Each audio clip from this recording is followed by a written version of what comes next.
यदि तुम भजन करने वाले हो तो तुम्हारी निंदा होगी पक्का। भीतर ही भीतर जब निंदा हो तो प्रसन्न होना, उससे कभी शत्रुता मत करना, क्योंकि वो निंदा करने वाला कृपा करके भगवत प्राप्ति में जो बाधक पाप है उसको वो ले रहा है। बड़ी कृपा है। निंदा करना दूसरों के पापों को लेना है, अपने को तो करना नहीं है। दूसरा कोई अपनी निंदा करे तो बहुत प्रसन्न होना है। कितना महान है कि जो हमें भगवत प्राप्ति में बाधक भाव थे उनका वो अपहरण कर रहा है। बिना प्रयास के, बिना प्रयत्न के, बिना भोगे तुम्हारे प्रारब्ध का नाश करने की सामर्थ्य निंदा में है, जो तुम्हारी दूसरे निंदा करते हैं। बड़े कृपालु हैं। इसलिए निंदक को परम सहायक मित्र मानना चाहिए। निंदक नेरे राखे आंगन कुटी छवाए, समीपे रहे जिससे कोई चूक ना होने पाए, हर गलती वो हमारी देखे। और भगवान बड़े कृपालु हैं। निंदक को सूक्ष्मदर्शी लगाने की जरूरत नहीं होती, सीसी कैमरा लगाने की जरूरत नहीं होती। उनके कान और नेत्र वहीं लगे रहते हैं और वो एक एक बात पकड़ करके साधु की और उसको निर्मल करते रहते हैं। इसलिए धन्य है, प्रणाम है, स्वस्थ रहे निंदक। अंतिम में उनको भगवत प्राप्ति हो, क्योंकि हमें भगवत प्राप्ति में बड़ा सहयोग किए। निंदा करने वाले महान मित्र हैं जो हमारे प्रारब्ध को बिना भोगे वो काट देते हैं। दूसरों की निंदा करने से जो हमारे पाप नष्ट होते हैं, अपनी प्रशंसा करने से अपने पुण्य और तप नष्ट हो जाते हैं। अपने मुख से कभी अपनी प्रशंसा न करे, दूसरे जो हमारी निंदा करते हैं उसे चैन से, आनंद से सुन ले कि हमारे ऊपर भगवान की बड़ी कृपा है, बड़ा पावन किया जा रहा है। जब तक तुम्हें आत्मानंद का अनुभव ना मिले, भगवदानंद का अनुभव ना मिले, तब तक विषयानंद से दूर रहना, विषयानंद के भोगी पुरुषों से दूर रहना। भगवदानंद का अनुभव करने वाला चक्रवर्ती सम्राट को भी एक तिनके के बराबर समझता है। सुरपति नरपति लोकपति जिनके भावे घास। भगवदानंद का अनुभव करने वाला चक्रवर्ती सम्राट को वही तिनके के समान समझता है। अब अंदर से देख लो, प्रभु के प्रति भाव है या धन के प्रति या पद के प्रति, तो वैसे हो जाएगा। भगवदानंद जिसको अनुभव हुआ, सुरपति नरपति लोकपति जिनके भाव है घास, ये बात अंदर से समझो। अपमान किसी का करना नहीं, पर अंदर से किसी के प्रति ऐसा भाव न रहे कि धन को लेकर, रूप को लेकर, अभिनय को लेकर, पद को लेकर के हमारा गर्व है कि हमारे पास अमुक आए, हमारा गर्व है कि हमारे पास परमहंस आए, अवधूत आए। हमारा गर्व, ये उनका सौभाग्य है कि उनको एक बार इस रज में माथा रखने का सौभाग्य मिला। ऐसा करो कि अब कुछ करना न पड़े।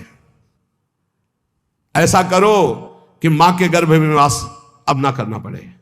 ऐसा करो कि मनुष्य जन्म अभी आखिरी जन्म हो और हम श्री भगवान को प्राप्त हो जाएं। अगर माली से संबंध रखोगे तो पुष्प वाटिका का कोई भी फूल तुम चयन कर सकते हो।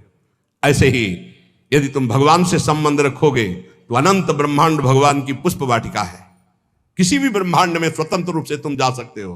कैसे? जैसे माली के होकर बगीचे में घूमो, आनंद ले रहे हो, कोई फर्क नहीं पड़ता। लेकिन एक जंगल में जाके भटक गया है वो, और एक जो माली के साथ उसी जंगल में आनंद ले रहा है वो, एक जो जेल में कैदी बना है वो, और एक जो जेलर बनकर वहां कैदियों के बीच में है वो, दोनों में अंतर है। अब कैदी बन के नहीं रहना, अब जेलर बन के रहना है। अब भटकना वाला नहीं स्वरूप है, अब मालिक के साथ रहकर भ्रमण करना है, आनंद लेना। अनंत ब्रह्मांड मेरे स्वामी के हैं और स्वामी की स्मृति के साथ कोई भय नहीं। अब ये कर्म बंधनों की जेल में नहीं रहना, ये मनुष्य शरीर पाकर अब स्वतंत्र होना है। ये बात अंदर बैठा लो। विषयी का संग साक्षात काले सर्प के संग के समान समझो। विषयी पुरुष का संग, ये विषयी पुरुष विष के समान है। इनके स्पर्श से, इनके संभाषण से, इनके दर्शन से इनके शरीर में चिपटे रहते हैं ऐसे परमाणु, जो तुम्हारे अंदर आएंगे और तुम्हारे भजन को जलाकर राख कर देंगे, भजन की वृत्ति को जला के राख कर देंगे। जितनी जल्दी हो सके अपने को जलने से बचाना चाहते हो तो विषयी पुरुषों का संग छोड़ दो। संगम त्यजेत मिथुन व्रति नाम मोक्षो, बहुत बड़ी बात है, इसको अंदर से समझ लो।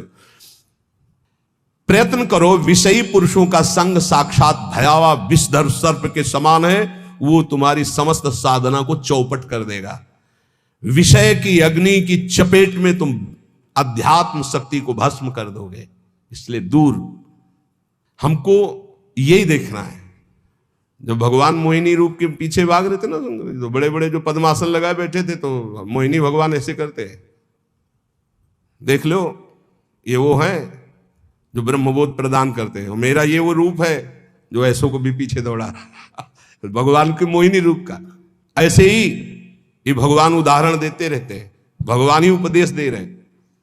पक्का समझिए, बहुत बहुत विचित्र, अतिशय प्रबल देव तो माया, जो शास्त्र कह रहा वैसे चलोगे बच जाओगे। यहां सत्संग के द्वारा हमको ये समझना है कि हमें जो मिला बहुत कीमती चीज है, परमार्थ बहुत कीमती चीज है। इसको छीनने के लिए बहुत माया रंग रचेगी।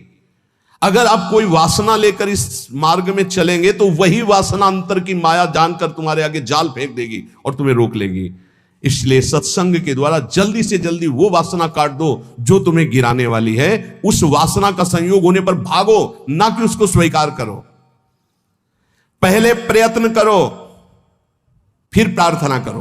पहले बचने की कोशिश करो। जब आपको लगे कि अब गिरा, तो फिर भगवान से प्रार्थना कर दो कि तत्काल मुझे बचा लो। यदि कोई ऐसी विपत्ति आ जाए तो पहले बचने की कोशिश करो, भागो विवेक के द्वारा। अगर नहीं संभल पा रहे तो इष्ट को पुकारो, देर मत करो। विषयी पुरुष का आश्रय और संग आपको नष्ट कर देगा। बहुत बहुत सावधान, बहुत सावधान। मतलब ये भले भजन कम हो, पड़े रहो, भगवान की प्राप्ति हो जाएगी, क्योंकि भरोसे पे पड़े रहने वाला ही महान संत बनता है। लेकिन संग किसी का ना, असंगता बहुत बड़ी सिद्धि है। चाहे गृहस्थ में हो चाहे विरक्त में, अपने को बचाओ। जो आपके सुकृत को, आपके भजन को लूटने वाले लोग हैं, ऐसे लोगों से बचो। सदा इतना तो ज्ञान तुम्हें होना चाहिए कि तुम्हें उचित फंसाया जा रहा है या अनुचित फंसाया जा रहा है। लेकिन अनुचित फंसाने वाले बहुत अमृत जैसे लगते हैं। इस मार्ग में चलने वाले पथिक की बुद्धि ऐसे धोखा देती है, अनुचित फंसाने वाले अमृत जैसे लगते हैं। बहुत बहुत किसी भी गृहस्थ के द्वारा दी हुई सेवा श्री भगवान ने निमित्त बनाकर उसे भेजा है, ऐसे माना जाता है। एहसान कभी नहीं माना जाता। ध्यान रखना, साधुता में, जो साधुता में निमित्त माना जाता है। जैसे आप आए और कुछ, तो हम ये देखते हैं मेरे प्रभु आए हैं, मेरे आराध्य देव, इस रूप का जो निमित्त बनाकर हमारे पास भेजना, मेरे आराध्य देव। तो हमारी आसक्ति आराध्य देव में, ना कि उस व्यक्ति में। अगर व्यक्ति में तो गया, ये चाहे गृहस्थी में चाहे विरक्ति में, बात अंदर से समझ लीजिएगा। सदा अंदर से विचार करते हुए कि हम उचित कर रहे हैं या अनुचित। यदि तुम इस पर चूक कर दिए तो तुम्हारा जीवन व्यर्थ हो जाएगा। बहुत ये दृश्य देखने को मिलते हैं। इसलिए ठगे ना जाओ, ऐसे बनकर रहो। पूरे संसार में ऐसे घूमो। ठगा कौन नहीं जाता? जो गरीब बन के रहता है। त्रणादपि सुनीचेन, वो नहीं ठगा जाएगा। जो बड़ा बन के चलेगा वो ठगा जाएगा। पक्का समझ लेना। संसार में हमेशा तुम्हें रहना नहीं है। यहां तुम कमाई करने के लिए आए हो, सत की, तपस्या की, भजन की, धर्म की। इसलिए ठग लोगों से सावधान। काम, क्रोध, लोभ, मोह, मद, मत्सर, ये ठग है। बहुत बुरी तरह ठगा जाता है, बहुत बुरी तरह। प्रारंभ से लेकर अंतिम तक, फाइनल में जो निकल पाए हो, कोई गुरु का कृपा पात्र पहलवान होगा, दूसरा कोई नहीं होगा। ये हम आपको घोषणा करके कहते हैं। अगर कोई इस भाव समुद्र से निकल पाया तो गुरु का लाडला होगा, दूसरा हो नहीं सकता। चाहे जितना बड़ा कोई तपस्वी हो, चाहे जितना बड़ा कोई ज्ञानी हो, गुरु कृपा पात्र ही क्रॉस कर पाएगा, अन्यथा नहीं कर पाएगा। ये बिल्कुल हृदय की बात कह रहा हूं। फंसे फंसाए रखे हैं। अगर गुरु करुणा ना हो तो निकल ही नहीं सकता, पक्की बात है। जहां हम समझते हैं निकल गए, वो दलदल था। अगर निकला गया तो केवल गुरु कृपा से निकला गया। दलदल कैसा होता है? एकदम प्लेन, ऊपर सूखा, बराबर एकदम लगता चकाचक हो, जो रबड़ी जैसा। पैर रखो, धसते चले जाओ। ये है पंख, माया पंख। इससे केवल गुरु का लाडला ही निकल सकता है। ये बिल्कुल जय घोष के सहित हम कहते हैं, जिसने अपने गुरु चरणों का आश्रय लिया वो माया पर विजय प्राप्त कर लिया। अन्यथा उसके इतने हथकंडे फंसाने के हैं कि को बिरला जो कहो हरिवंश रस बिरलो समझनहार, एक दुई जो पाइए खोजी सब संसार।